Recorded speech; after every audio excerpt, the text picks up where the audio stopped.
Halo, salam sejahtera untuk kita semua. Terima kasih telah memilih Wakul Academy sebagai media belajar Anda. The future begins here. Baik, pada pertemuan sebelumnya kita telah membahas mengapa kita membutuhkan tata kelola teknologi informasi yang baik untuk perusahaan atau organisasi kita. Pada sesi ini kita akan membahas apa itu tata kelola teknologi informasi yang baik, apa komponen-komponennya, dan sebagainya. Jadi IT governance itu adalah bagian dari enterprise governance. Ini ada beberapa definisi-definisi yang disampaikan oleh IT Governance Institute, bahwa IT governance itu adalah tanggung jawab dari Board of Directors dan Executive Management, ya, bukan tanggung jawab IT ya. IT governance is responsibility of the Board of Directors and Executive Management. Tanggung jawab direksi dan manajemen eksekutif, dan dia merupakan bagian tak terpisahkan dari enterprise governance yang tadi keseimbangan antara conformance dan performance tadi, dan terdiri dari 3 komponen: leadership, struktur organisasi, dan proses-proses. Jadi leadership, bagaimana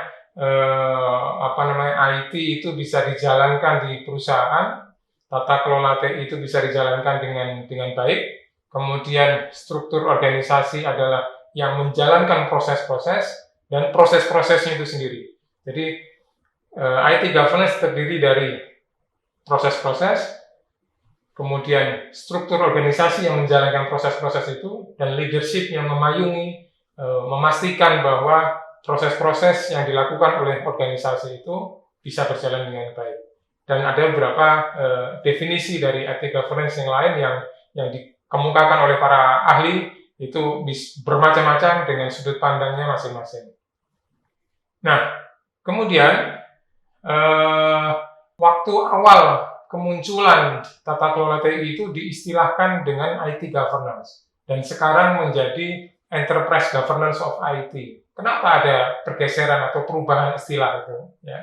Istilah IT governance itu muncul sekitar tahun 90-an, ya, sekitar tahun 90. Kemudian dibentuk IT Governance Institute, ITGI itu pada 98, yang dia berusaha mempromosikan IT governance itu, dan kemudian cukup berhasil sepertinya kampanye yang dilakukan oleh IT Governance Institute itu, sehingga pada tahun 2003 dia improving IT governance itu sudah masuk sebagai salah satu top CIO management priorities, prioritas dari pimpinan IT di perusahaan. Dia sudah masuk menjadi peringkat ketiga.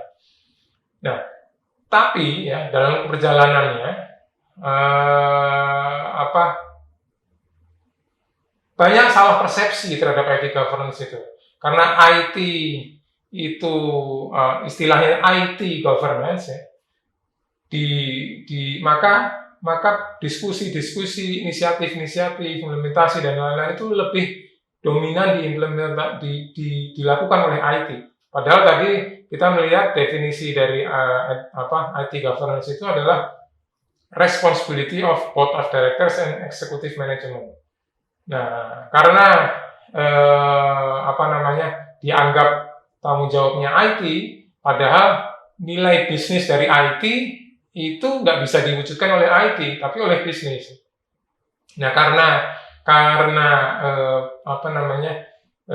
kesalahan persepsi itu, maka kemudian istilah IT governance dirubah menjadi enterprise governance of IT, ya, yang kemudian definisikan sebagai bagian integral, bagian tak terpisahkan dari enterprise governance, dan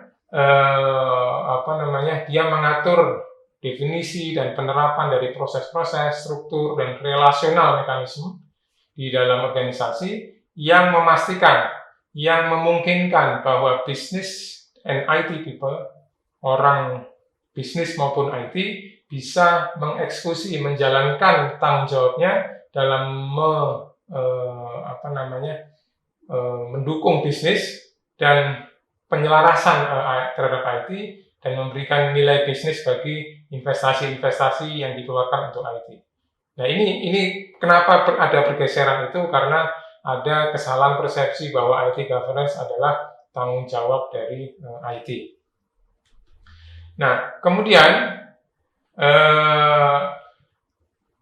sebelum IT governance institut mengubah istilahnya menjadi Enterprise Governance of IT, ISO, ya, Badan Standarisasi Dunia, itu sudah mengeluarkan istilah Corporate Governance of IT, bahwa Enterprise Governance of IT itu tidak hanya menyangkut tanggung jawab IT, tapi lebih luas lagi, ya. Pada standarnya ISO ini, ISO meletakkan 6 prinsip untuk IT governance, yang mencakup baik peran dan tanggung jawab bisnis, ya, maupun IT, serta petunjuk-petunjuk untuk pengambilan keputusan terkait IT. Kemudian ISAKA sebagai sebuah organisasi yang paling concern terhadap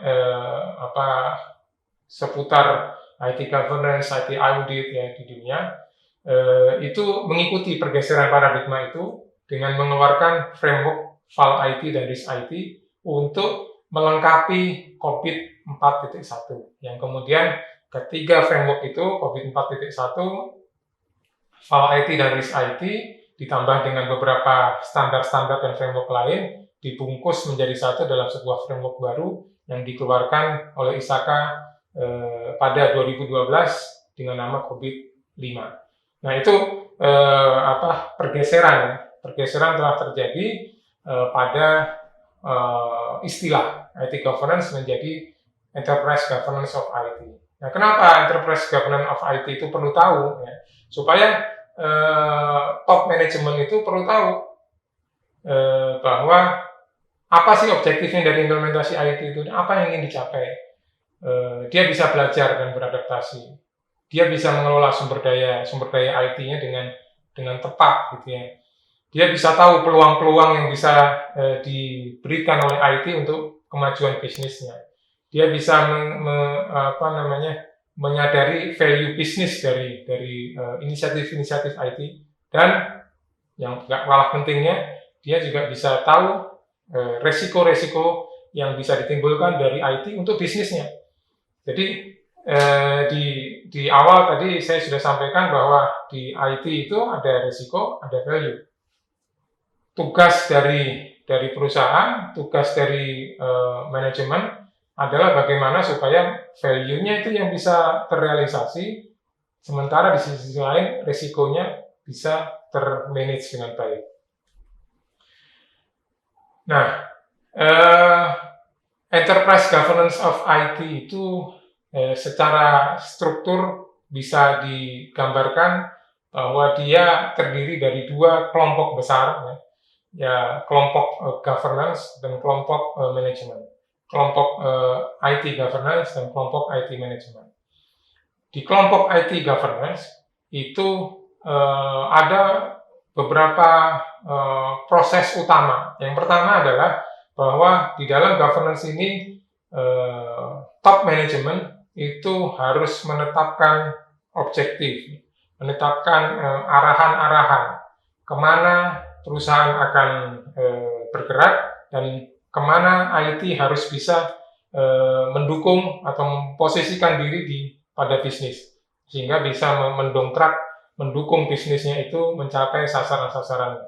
Jadi proses governance yang pertama adalah menetapkan objektif, ya, kemudian memberikan arahan kepada organisasi supaya IT yang diterapkan di perusahaan itu bisa mencapai objektif-objektif yang ditetapkan oleh mereka. Nah, tugas dari manajemen adalah menerjemahkan arahan-arahan itu menjadi strategi. Bagaimana arahan-arahan itu yang ditetapkan oleh governance itu bisa diterjemahkan menjadi strategi-strategi untuk IT. Kemudian strategi-strategi itu diterjemahkan lebih lanjut menjadi aksi-aksi, menjadi action-action, menjadi inisiatif ini, menjadi inisiatif itu, menjadi program ini, program itu, dan sebagainya. Dan kemudian tugas manajemen yang berikutnya adalah mengukur kinerja capaian dari aksi-aksi yang dilakukan ya, dari manajemen itu, dan kemudian melaporkan kinerjanya kepada pihak governance, dan kemudian pihak governance akan mengevaluasi kinerja dari manajemen dalam pelaksanaan IT itu, kemudian akan masuk ke penetapan objektif berikutnya, sasaran berikutnya, memberikan arahan, kemudian arahan jadi strategi jadi aksi jadi laporan, dan seterusnya. Ini adalah siklus struktur dasar dari Enterprise Governance of IT. Nah, Enterprise Governance of IT itu sebenarnya merespon 5 pertanyaan dasar. Yang pertama adalah apakah kita itu, perusahaan itu sudah mengelola IT itu dengan benar, dengan proper. Itu ada 4 pertanyaan. Are we doing the right things? Apakah kita melakukan hal yang benar? Kemudian pertanyaan berikutnya adalah apakah kalau hal yang dilakukan sudah benar, apakah kita melakukan dengan cara yang benar? Ya, hal yang benar dengan cara yang benar. Kemudian kalau caranya sudah benar, apakah kita melakukan itu dengan cukup baik performanya? Ya, caranya benar dan dengan dilakukan dengan baik. Kemudian yang berikutnya adalah apakah kita sudah mendapatkan manfaat yang dijanjikan dari IT itu untuk bisnis perusahaan. Nah, ini 5 pertanyaan dasar ini yang akan ditanyakan, akan menjadi bahan evaluasi untuk apakah perusahaan kita, apakah organisasi Anda itu sudah menerapkan tata kelola TI dengan baik, IT governance dengan baik, enterprise governance of IT dengan baik. 5 pertanyaan dasar ini bisa Anda tanyakan sendiri kepada organisasi atau perusahaan Anda. Nah, ini adalah proses-proses utama. Proses ini bisa banyak ya. COVID sendiri itu menjelaskan ada cukup banyak proses. Framework yang lain juga cukup banyak proses, tapi intinya yang ingin saya sampaikan di sini ini hanya menyampaikan snapshot ya dari proses-proses penting di dalam Enterprise Governance of IT. Yang di kotak atas itu adalah governance. Tadi saya sampaikan memberikan arahan, kemudian dilaksanakan oleh manajemen, kemudian dievaluasi ya. Dievaluasi oleh governance dan dimonitor. Jadi evaluate, direct, monitor itu adalah proses-proses utama di dalam governance. Kemudian di dalam manajemen ini adalah proses di dalam mengeksekusi arahan-arahan itu ke dalam aksi-aksi yang kemudian dievaluasi. Nah, ini lebih jauh tadi memetakan antara proses-proses tadi dengan 5 pertanyaan dasar. 5 pertanyaan dasar dalam Enterprise Governance of IT. Ya. How do we govern IT? Itu adalah pertanyaan yang harus ditujukan kepada pihak governance, dalam hal ini Board of Directors. Ya. Gimana dia memberikan arahan-arahan umum dan kontrol terhadap pelaksanaan IT di perusahaannya. Kemudian, are we doing the right things? Apakah kita sudah melakukan hal yang benar? Ini tugas dari manajemen eksekutif. Menentukan, merencanakan, menyelaraskan antara bisnis dan IT, kemudian membuat portofolio IT yang harus dibuat, dilaksanakan oleh perusahaan itu apa. Kemudian turun ke bawah, ke manajemen di bawah manajemen eksekutif, manajemen lini. Baru kita mereka ditanya apakah cara yang dilakukan untuk melakukan right things itu dengan right way atau enggak. caranya benar atau enggak itu dengan program manajemen, dia mulai menyusun, mendesain arsitekturnya, resource manajemennya, oh ini perlu SDM begini, oh ini perlu aplikasi yang begini, ini perlu infrastruktur yang seperti ini, dan seterusnya. Kemudian setelah itu, are we doing them well? Apakah kita melakukan aksi-aksi, melakukan pengaturan-pengaturan yang sudah kita rencanakan itu dengan baik? Itu pertanyaan berikutnya. Misalnya change manajemennya gimana? Apakah service delivery-nya sudah baik? Solution delivery-nya seperti apa? Kemudian pertanyaan terakhir di manajemen adalah apakah kita mendapatkan manfaat dari IT itu? Ya, di situ ada proses-proses misalnya mitigasi resiko, ya ada resiko gimana mitigasinya, inovasi-inovasi, optimasi biaya dan sebagainya, yang kemudian akan dievaluasi oleh governance, oleh board, oleh top management untuk mengevaluasi, mengukur sejauh mana, sebaik apa, sematang apa kualitas tata kelola TI di perusahaan mereka. Nah, tapi ya penerapan tata kelola TI itu, penerapan enterprise governance of IT itu nggak bisa dikira-kira atau di awang-awang oleh masing-masing manajemen, masing-masing organisasi perusahaan membuat sendiri-sendiri atau mengira-ngira bagaimana dia harus melakukan atau bagaimana dia bisa memeriksa, mengevaluasi tata kelola teknologi informasi di perusahaan mereka. Dia butuh yang namanya framework. Kenapa butuh framework? Supaya ada guideline. Supaya ketika melakukan sesuatu itu ada guideline-nya. Walaupun mungkin tidak sepenuhnya diikuti, tapi ada guideline yang harus diikuti oleh setiap perusahaan, setiap organisasi. Guideline itu adalah sebuah kompilasi dari best practice, common practice, good practice dari berbagai organisasi yang sudah menjalankan IT, ada yang berhasil, ada yang gagal, seperti tadi fakta-fakta tadi, yang gagal, oh ternyata lesson learn-nya untuk menghindari kegagalan itu harus begini. Yang berhasil, oh ternyata untuk berhasil itu ini loh yang perlu diperhatikan. Nah itu dikompilasi menjadi framework-framework yang sudah disusun oleh banyak kalangan. Juga untuk memastikan kelengkapan, karena kita mungkin punya perspektif yang berbeda-beda terhadap IT, yang kita ada banyak sisi yang tidak terlihat. Ya, dengan adanya framework itu, kita terbantukan untuk melihat segala sesuatu itu bisa lebih lengkap, lebih komprehensif. Kemudian juga untuk mengambil manfaat dari best practice pengelola IT di dunia. Ya. Orang di Amerika sana sudah berhasil mengimplementasikan tadi seperti misalnya di IBM dia bisa mendapatkan manfaat keuntungan sekian juta US dollar dan sebagainya. Gimana caranya bisa seperti itu? Kita ambil, kita contek best practice-nya, kemudian kita sesuaikan dengan konteks organisasi kita, konteks perusahaan kita. Dan juga framework itu juga dijadikan alat untuk komunikasi antara IT, bisnis, auditor. Ini sering bahasanya beda-beda. Orang IT ngomong teknis, orang bisnis ngomong bisnis, auditor cari penyakit, cari hal-hal yang negatif, temuan-temuan. Ya, ini nggak nyambung akhirnya. Nah, dengan menggunakan framework yang sama, maka bisnis, IT, auditor itu bisa punya bahasa yang sama. Oke, kita mengacu ke sini.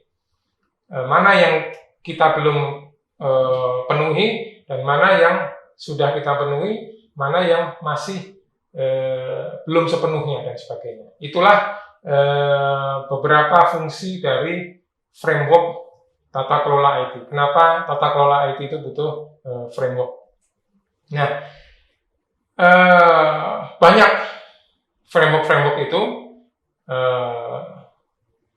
pada yang digunakan atau disusun oleh berbagai organisasi di dunia, masing-masing punya kelebihan dan kekurangannya, masing-masing punya fokusnya masing-masing, dan itu kita perlu ketahui, dan mudah-mudahan kita bisa lanjutkan pada sesi kuliah selanjutnya untuk mempelajari dasar-dasar dulu framework-framework yang ada di dunia ini, yang populer, yang banyak digunakan di dunia ini, terkait dengan Enterprise Governance of IT. Sampai jumpa di kuliah selanjutnya, tetap di Wakul Academy, The Future Begins Here.